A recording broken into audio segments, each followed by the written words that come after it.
এই ভিডিওটায় আমি বাফার নিয়ে একটু আলোচনা করব। আচ্ছা, তার আগে কয়েকটা টার্ম আমাদের জানতেই হবে। জীবনবিজ্ঞানে, ভৌতবিজ্ঞানে বিভিন্ন জায়গায় বাফার কতটা ব্যবহার হয়, তার আগে পরে এই পিএইচ কতটা থাকে ব্যাখ্যা করা যাক।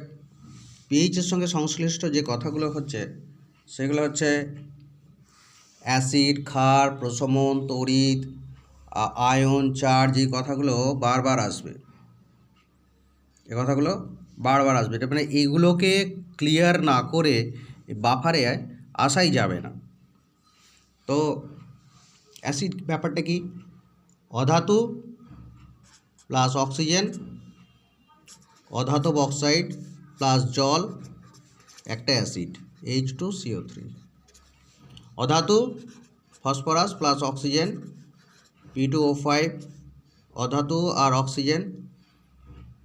অধাতব অক্সাইড জলের সঙ্গে বিক্রিয়া করে acid H3PO4, phosphoric acid.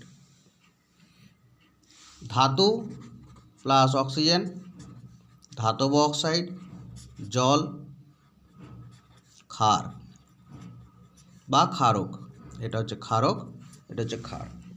Acid ও ক্ষার যখন বিক্রিয়া করে, অ্যাসিড প্লাস ক্ষার বা ক্ষারক বিক্রিয়া করলে লবণ ও জল উৎপন্ন হয়। এখানে তো এই সেল অ্যাসিডটা নেই, তাই জন্য ফসফরিক অ্যাসিডটা লিখছি H3PO4, Na3PO4 প্লাস H2O। এখানে Na2O লেখা আছে কিন্তু Na3 লেখা হলো। এটা এই থ্রিটা ফসফেটের যোজ্যতা। কোনো সময় NaCl হবে, কোনো সময় Na2 হবে, কোনো সময় Na3PO4 হবে। এই জিনিসগুলো একদম পরিষ্কার পরিচ্ছন্ন আছে তোমাদের, সেটা আমি জানি। সেই জন্য ভরসা করে লিখেছি Na2O, Na3PO4, NaCl। তো এই যেগুলো যোজ্যতার উপর ডিপেন্ডেন্ট। এই যে ক্ষারক ও অ্যাসিড বিক্রিয়া করলো, প্রশমন বিক্রিয়া হলো। ক্ষারক অ্যাসিড বিক্রিয়া করলে প্রশমন বিক্রিয়া হলো। তো বিক্রিয়ার পরে অ্যাসিড কিংবা ক্ষার যদি কোনোটাই না পড়ে থাকে, তাহলে সেটা হবে প্রশমন দ্রবণ। যে বিক্রিয়ায় অ্যাসিড ও ক্ষার পরস্পরকে প্রশমিত করে সেটা প্রশমন বিক্রিয়া। তাহলে অ্যাসিড ক্ষার হলো, অ্যাসিড অধাতু থেকে উৎপন্ন হয়, ক্ষার হয় ধাতু থেকে। বিক্রিয়া করে যেটা তৈরি হয় সেটা জল ছাড়া যেটা তৈরি হয় সেটাকে লবণ বলে। লবণ। আচ্ছা, লবণ অনেক রকমের হয়। আমাদের পরিচিত NaCl, এটা প্রশম লবণ। NaHSO4, এটা হচ্ছে অ্যাসিড লবণ। তাহলে অ্যাসিড লবণ ব্যাপারটা কি? ধরো H2SO4, এটা দুটো হাইড্রোজেন আছে, এটা সালফিউরিক অ্যাসিড। এটার সঙ্গে যদি একটা NaOH রিয়াকশন করে তাহলে হবে NaHSO4 প্লাস H2O। যদি দুটো NaOH রিয়াকশন করে তাহলে হবে Na2SO4 প্লাস H2O। এটা একটাও হাইড্রোজেন নেই, এটা একটা হাইড্রোজেন রয়ে গেছে। এটা H যুক্ত লবণ। কেমন H? না প্রতিস্থাপনযোগ্য। এইটা হচ্ছে অ্যাসিড লবণ। এরকমকে লবণকে অ্যাসিড লবণ বলে। যেমন MgOH(2), এর সঙ্গে যদি একটা HCl রিয়াকশন করে তাহলে MgOHCl হবে প্লাস H2O, MgOHCl। যদি দুটো HCl রিয়াকশন করে তাহলে MgCl2 হবে প্লাস H2O হবে। এইটাকে ক্ষার লবণ বলে। এর মধ্যে একটা OH রয়ে গেছে, MgOHCl, PbOHCl, এগুলো একটা করে OH রয়ে গেছে, এগুলো ক্ষারীয় লবণ। কিংবা কোনো সময় এরকম থাকে CuOH(Ca)CuCO3, এটা ক্ষারকীয় কপার কার্বনেট। কপার কার্বনেট যার সঙ্গে কপার হাইড্রোক্সাইড আছে, এটা ক্ষারকীয় কপার কার্বনেট। তাহলে এটা ক্ষার লবণ, অ্যাসিড লবণ, প্রশম লবণ। আচ্ছা, এই Fe3O4, এর মধ্যে আসলে FeO প্লাস Fe2O3 দুটো আছে। এটাকে যুগ্ম লবণ বলে। দু রকমের যুগ্ম অক্সাইড, আসলে যুগ্ম লবণও হয়। NH4 FeSO4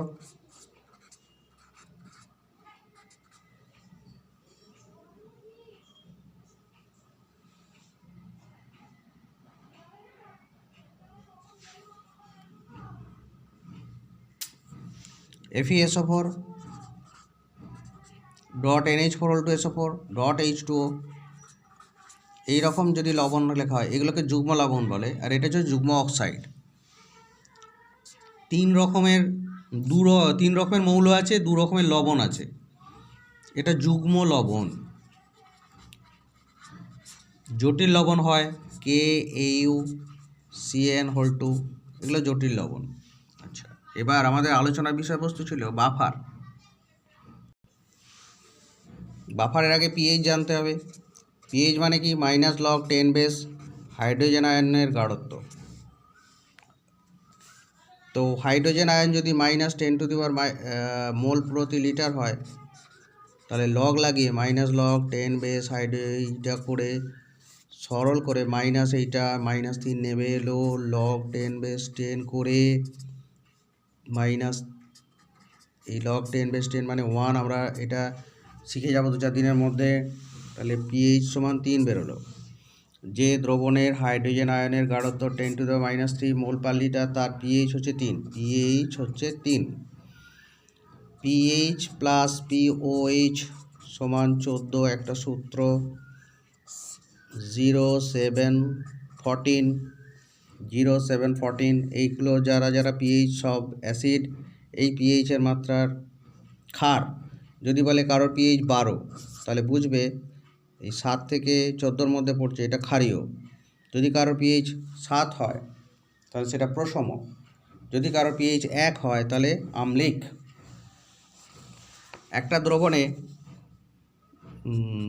Na+HCO3- আছে, ঠিক আছে। এবার এই দ্রবণে আমরা HCl দিলাম, H+Cl- এ ভেঙে গেল।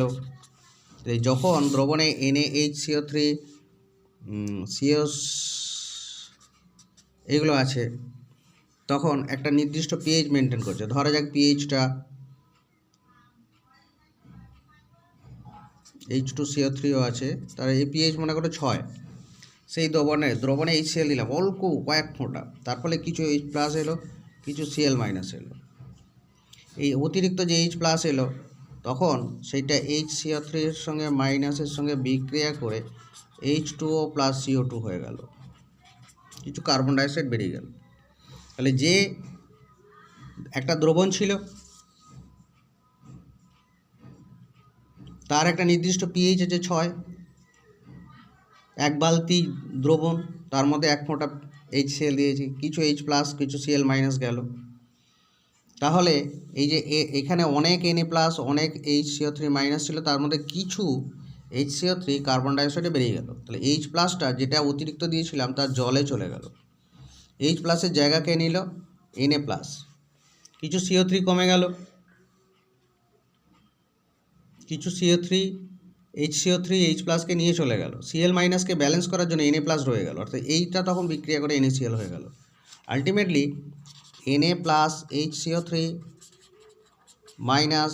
H+ প্লাস Cl- রিয়াকশন করে কি হলো? H2O plus CO2 plus NaCl। তাহলে আমি দিলাম HCl, রয়ে গেল NaCl, কার্বন ডাইঅক্সাইড আর জল বেরিয়ে গেল। তাহলে এর জন্য Na+ এর জন্য দ্রবণের অ্যাসিড মাত্রা বা ক্ষার মাত্রা কোনো পরিবর্তন হবে না। HCl দিলাম, NaCl তৈরি হলো। তো Na+, K+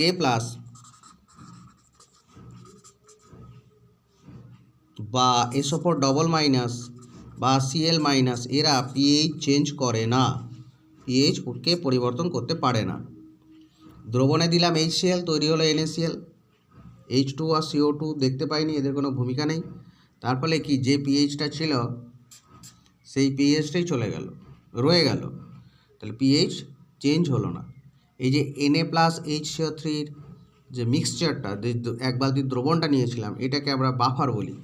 তাহলে সোজা কথায় বাফার মানে কি? বাফার হচ্ছে এমন একটা দ্রবণ, তার একটা নির্দিষ্ট পিএইচ আছে, অল্প পরিমাণ H+ দিলে বা অ্যাসিড দিলে, অল্প পরিমাণ অ্যাসিড দিলে তার পিএইচ চেঞ্জ হয় না, একই থাকে। অল্প পরিমাণ OH- দিলেও তার কোনো পরিবর্তন হয় না, ওই দ্রবণটা একই থাকে। যদি Na+HCO3 মাইনাস দ্রবণে মনে করো অল্প NaOH দিয়েছ, তাহলে কি রিয়াকশান হবে? এরা রিয়াকশান করবে, Na+ যেমন ছিল রয়ে যাবে, OH- সঙ্গে রিয়াকশান করে H2O plus CO3 double minus তৈরি হবে। আর এরা দুজন আর একটা Na+, এই Na+টা রয়ে গেল, এটা তৈরি হলো Na2CO3 plus H2O plus CaCO3। অর্থাৎ দ্রবণে যদি NaOH দাও তৈরি হবে Na2CO3, NaOH দিলে Na2CO3 তৈরি হবে, H2O তৈরি হবে, কার্বনেট তৈরি হবে, OH- জায়গায় কার্বনেট চলে এলো। তাহলে যা পিএইচ ছিল তাই হলো, কারণ কার্বনেট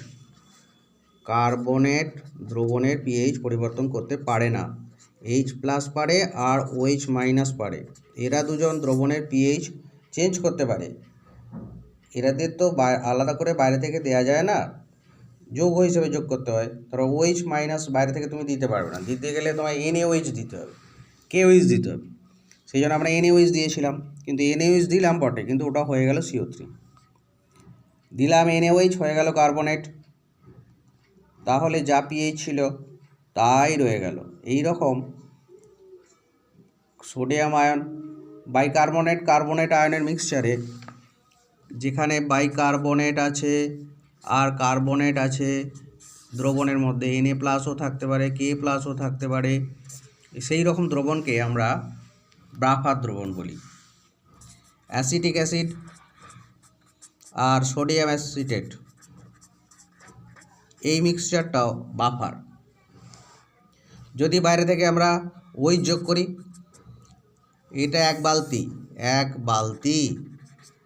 তার মধ্যে যদি OH যোগ করি বাইরে থেকে, মানে KOH দিলাম আর কি, তখন অ্যাসিটিক অ্যাসিড বেরিয়ে আসে, এসে এর সঙ্গে একে অ্যাসিটেট আয়ন আর জল করে ফেলে।